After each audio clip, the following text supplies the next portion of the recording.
91 foi criado em sua homenagem o Prêmio Juan Rulfo, que celebra grandes nomes da literatura latino-americana.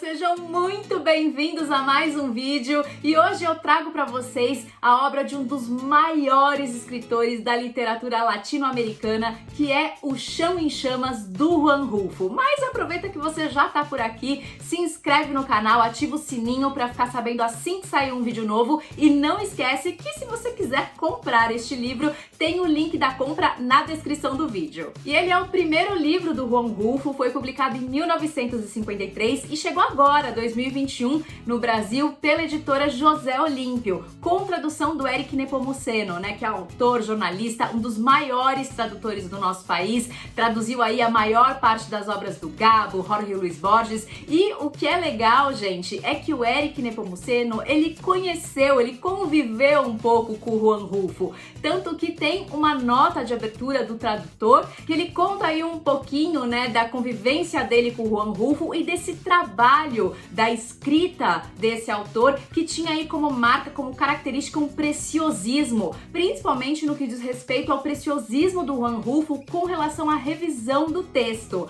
Mas isso aí é um outro papo, já a gente conversa sobre isso. E Chão em Chamas é uma coletânea de 17 contos regionalistas que tem em comum a paisagem do estado de Jalisco, agreste mexicano, que foi onde nasceu e cresceu o autor. E através desses contos tão realistas, e aqui, gente, a gente não está falando de realismo mágico, tá? Estamos falando de realismo mesmo, um realismo tão forte que beira ali quase ao naturalismo. A gente vai conhecer histórias de injustiça, de morte, de fé, de esperança, de tristeza, de dor, conflitos de terra, miséria, sexualidade, traição, violência, falta de perspectivas, desamparo do governo, vingança, fé e a beleza das relações. Sempre numa linguagem coloquial, um texto extremamente enxuto, muito marcado pela oralidade e com essa natureza que não só ajuda a contar a história desses personagens, como também dita o rumo e o destino dessas pessoas. E bom, são 17 contos maravilhosos, eu vou falar aqui um pouquinho deles, não de todos, óbvio, eu selecionei alguns aí que mais me chamaram a atenção para contar aqui para vocês. E o primeiro conto, o conto que abre o livro, é o E Nos Deram a Terra, que é um conto que traz a questão sobre a distribuição de terras pelo governo, essas terras que foram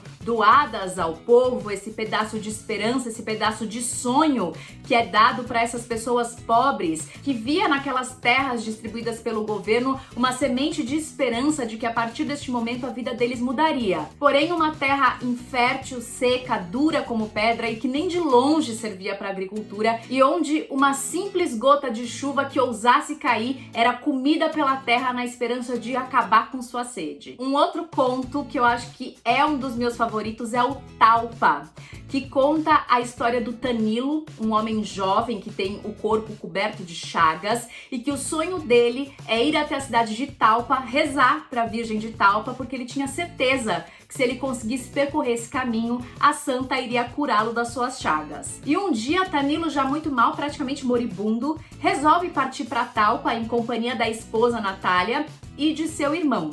E eles percorrem esse caminho para essa cidade, gente, a pé, por mais de um mês, e este homem morrendo.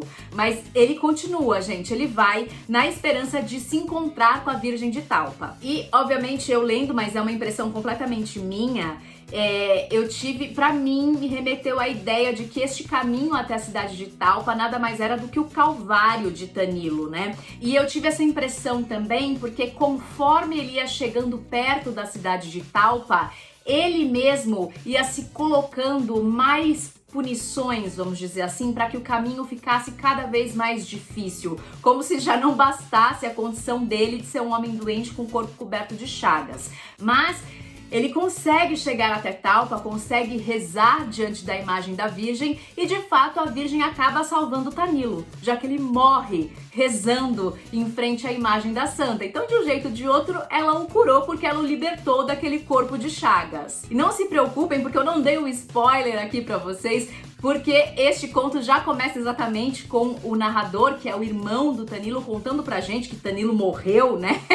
Então eu não estraguei a surpresa de ninguém, porque na verdade este caminho, as descobertas, o caminho da volta da esposa do Tanilo e do seu irmão são a grande descoberta, né? O grande segredo desse conto, que é incrível, gente. É muito maravilhoso. A riqueza da construção dessas dores, desses sentimentos, do remorso, da culpa, da lealdade, da infidelidade, das dores humanas. É tão rico, é tão bonito, é tão bem escrito, tão bem construído, gente, que a dor, os sentimentos que essas pessoas estão ali sentindo à flor da pele, é quase como se fosse palpável, é quase como se a gente pudesse pegar no ar esses sentimentos. Um outro conto que, assim como Talpa, eu acho que também é um dos meus favoritos e é um dos grandes contos aqui de Chão em Chamas, é o Luvina.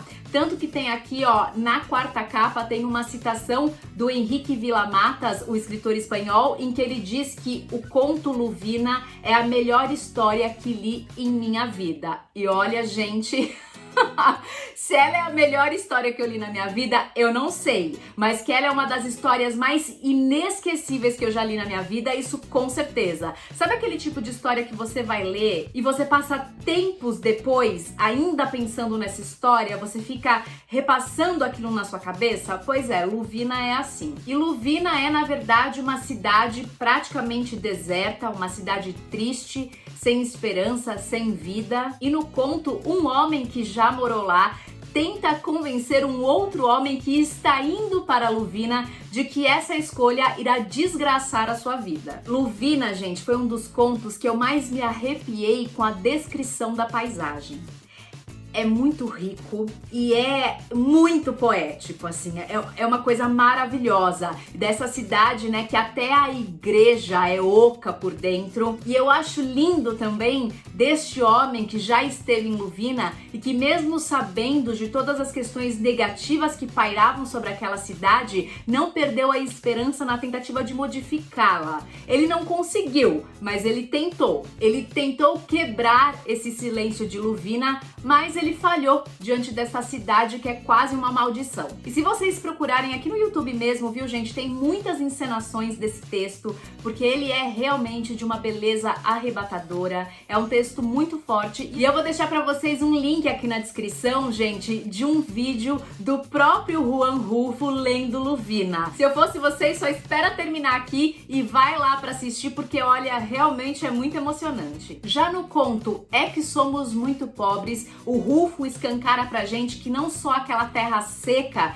desgraça a vida daquele povo, como também a chuva, quando resolve cair, não faz por menos. A gente acompanha a história e o lamento de uma família muito pobre que perdeu o seu único bem, uma vaca e um bezerro que foram arrastados pela enchente do rio e que serviriam para o pagamento do dote, né, o dote do casamento da filha mais nova, para que dessa forma ela conseguisse se livrar da maldição do destino que tiveram as duas irmãs mais velhas, que foi a prostituição. Já no conto O Passo do Norte, o Rulfo traz como tema algo muito comum para muitos mexicanos e vários latino-americanos, que é viver o sonho americano, né? Sair da América Latina e tentar uma vida melhor nos Estados Unidos. Então o conto começa com uma conversa de um pai para o filho dizendo que não tem mais condições de sustentar a família, a mulher e os 3 filhos, e que, portanto, ele pede para o pai para que ele tome conta da sua família enquanto ele vai tentar atravessar para os Estados Unidos. Porém, como na maioria dos casos ele não consegue passar pela fronteira, ele é baleado e tem o seu companheiro de travessia morto. E quando ele retorna para a casa do pai, ele tá mais endividado e ele descobre que a sua mulher foi embora, fugiu com outro homem. Chão em Chamas é isso, gente, é uma coletânea de vidas de pessoas que moram em meio à pobreza, que são melancólicas, que convivem com a violência, que são brutas, inflamadas, desesperadas, largadas à própria sorte, sorte, que de um certo modo a gente pode pensar muitas vezes que já estão mortas, mas que ainda tem um fiozinho de esperança dentro delas, que elas ainda esperam por algo melhor. E apesar de ser uma obra regionalista, né, ele inteiro se passa no estado mexicano de Jalisco, a forma como ele aborda os temas, como ele descreve, como ele aprofunda, temas que são muito comuns à maior parte da população latino-americana, ele consegue universalizar todas as questões aqui abordadas. E eu acho que nós brasileiros, em especial, a gente se identifica demais com o Chão em Chamas, gente. Porque ler esse homem escrevendo sobre esse clima quente, árido, a falta de chuva, o povo morrendo de fome, de sede, o desamparo do governo, a violência, a má distribuição de terras, a repressão, a miséria e a morte, Chão em Chamas poderia passar em qualquer sertão nordestino, gente. Mesmo assim, se ele mudasse o nome das cidades e algumas expressões, poderia claramente ser uma obra brasileira. E uma outra questão que é muito irônico é que, apesar do texto do Juan Rulfo ser cheio de oralidade, ele é também, ao mesmo tempo, um texto muito silencioso. O silêncio fala muito no texto do Juan Rulfo. Não é só a terra que é seca. Os diálogos também são secos, são cortantes. E ele consegue falar muito com pouquíssimas palavras. Eu nunca tinha lido nada do Juan Rulfo, eu fiquei assim muito impressionada com o que eu li, com o que eu encontrei aqui em Chão em Chamas, e não pensem que é um livro difícil não, viu, gente? Os textos são muito fáceis, são muito acessíveis, tem uma linguagem bem coloquial, bem direta, exatamente para que essa denúncia de tudo que ele faz aqui conseguisse chegar ao maior número de pessoas. E ao mesmo tempo que ele é muito simples, ele também é muito poético e muito imagético, gente. Ele vai falando, assim, conforme a gente vai lendo na nossa cabeça, a gente vai criando um filme, sabe? E ó, diria mais, diria que tem uma questão sensorial muito forte nessa obra. Porque assim, gente, ele fala da poeira, parece que a gente sente a poeira na pele. Ele fala do cheiro da água podre, do rio que invadiu a cidade, parece que a gente tá sentindo esse cheiro. Ele fala da terra, daquela terra rachada, é como se a gente estivesse pisando. É muito sensacional, assim.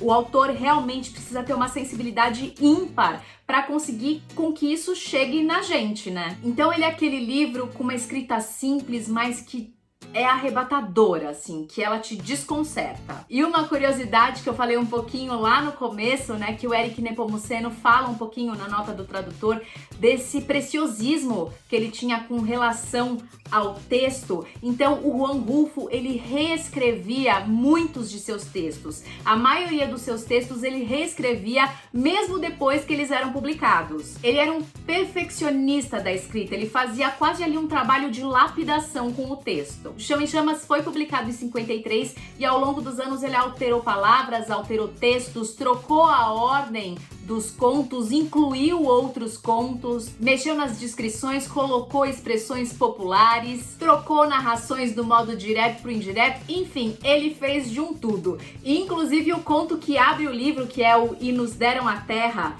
entre a primeira publicação e a última, gente, esse texto teve 50 versões. Eu disse 50 versões, mas fiquem tranquilos que essa versão aqui que a José Olímpio trouxe pra gente é a última versão, que é a versão da década de 70. Depois disso, o Juan Rulfo não mexeu mais nos textos, então temos Chão em Chama do jeitinho que ele achou que tava bom. Tem uma frase do Eric Nepomuceno que ele diz, abre aspas, era um obcecado pelo secar de um texto até reduzi-lo à mais rigorosa exatidão. E nascido em 1917 na cidade de Sayula, no estado de Jalisco, no México, Juan Rulfo é considerado o maior autor mexicano e um dos maiores autores latino-americanos, e tudo isso tendo publicado somente 2 livros. Pois é, o Chão em Chamas, em 1953, e o Pedro Páramo, em 1955. Em 1980, o crítico mexicano Jorge Ayala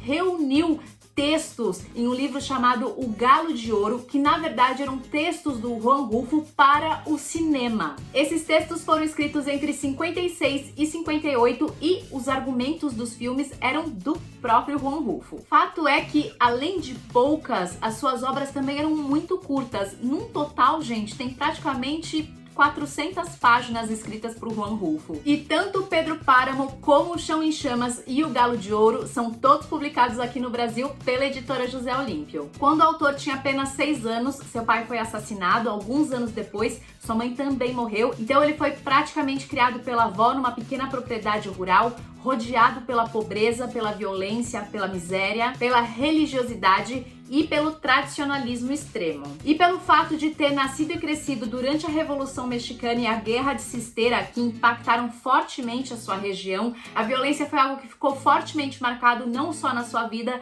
como também na sua obra. Ele iniciou a carreira de escritor em 45, quando seus contos foram publicados em jornais e revistas, mas foi a partir da publicação de Pedro Páramo em 55 que ele alcançou um prestígio internacional. Eu nunca li Pedro Páramo, mas eu sei que é uma obra muito interessante. Eu vi muita gente, muitos estudiosos, muitos amigos meus que já leram Pedro Páramo. E ele não é só um dos livros mais importantes da história da literatura, como também um dos mais difíceis. Gente, não tem uma pessoa, assim, literatos, galera foda da literatura, que diz que é fácil ler Pedro Páramo. Todo mundo é muito honesto em dizer que é uma obra muito difícil de ser lida. Até por isso, estudiosos recomendam que as pessoas que desejam conhecer a obra de Juan Rulfo comecem pelo Chão em Chamas. Eles falam que o Chão em Chamas aí é uma boa chave de entrada para entender esse universo do Rulfo e para explorar melhor, né, entrar melhor na história de Pedro Páramo. E foi exatamente depois de Pedro Páramo que Juan Rulfo não publicou mais nada, gente. O homem simplesmente parou de escrever. E óbvio ali, quando surgia, né, alguma pergunta, tipo, e aí, quando vai sair livro novo? O que tu tá escrevendo? Ele até falava que estava escrevendo aí um livro chamado A Cordilheira. Ele passou anos falando que estava escrevendo esse livro, mas ninguém encontrou nada, nunca foi achado nenhum manuscrito, nada. Depois da morte dele encontraram apenas alguns pequenos textos, nada que tivesse muito desenvolvido. E quando as pessoas indagavam o porquê, qual é o grande motivo de Juan Rulfo, tão maravilhoso escritor, não escrever mais, geralmente ele tinha duas respostas padrões. A primeira, bem poética, ele dizia que ele tinha o voo, mas cortaram suas asas. Ou ele falava que ele não escrevia mais porque um tio dele, chamado Celerino, tinha morrido e era esse homem quem contava as histórias para ele e que, portanto, quando este homem morreu, ele não tinha mais histórias para contar, não tinha mais inspiração. Bom, a fanfic tá aí, né, amores? Cai quem quer. E como todo gênio, é óbvio que o talento do Rulfo não ficou restrito somente à literatura. Entre os anos 40 e 60, o autor fez uma grande viagem por diversas regiões do México e registrou povos, culturas, arquiteturas, paisagem, a natureza de diferentes lugares do México. Dizem que tem aproximadamente 6.000 registros fotográficos dessa época. E de 62 até a sua morte, Juan Rulfo foi diretor do Instituto Nacional Indígena do México, o que fez aí com que ele acabasse fazendo muitas viagens, entre elas para o Brasil. Ele esteve no Brasil 4 vezes, ele gostava muito do Brasil, gostava muito de vir ao Brasil e era um fã declarado de Guimarães Rosa. Ele foi membro da Academia de Letras Mexicana. Em 70, ele ganhou o Prêmio Nacional de Literatura Mexicana e em 83 ele ganhou o Prêmio Príncipe das Astúrias, dado pelo governo espanhol. Ele faleceu em 7 de janeiro de 1986, aos 68 anos, de um câncer, e em 91 foi criado em sua homenagem o Prêmio Juan Rulfo, que celebra grandes nomes da literatura latino-americana. E a sua pequena, porém valiosa obra, gente, foi fonte de inspiração para diversos e grandes autores, como o Gabriel Garcia Marques e o Jorge Luis Borges. Inclusive, aqui na capa de Chão em Chamas tem uma citação do Gabo que ele diz o seguinte: acredito que estas páginas são tão perduráveis quanto as que conhecemos de Sófocles. E o Gabo, aliás, sempre fazia questão de dizer que foi através das obras do Juan Rulfo que ele encontrou o caminho para continuar escrevendo seus livros. Não é demais? Bom, gente, é isso. Eu espero que vocês tenham gostado. Vocês conhecem a obra de Juan Rulfo? Alguém aí já se aventurou a ler Pedro Páramo? Eu não sei, eu tô com medo, gente. Esse ano eu não vou ler. Quem sabe aí é o meu desafio 2022. Deixa um like se você chegou até aqui. Não se esquece de se inscrever no canal. E se você quiser comprar o Chão em Chamas e ajudar o canal, tem o link da compra na descrição do vídeo. É isso, Brasil. Um beijo, até o próximo livro.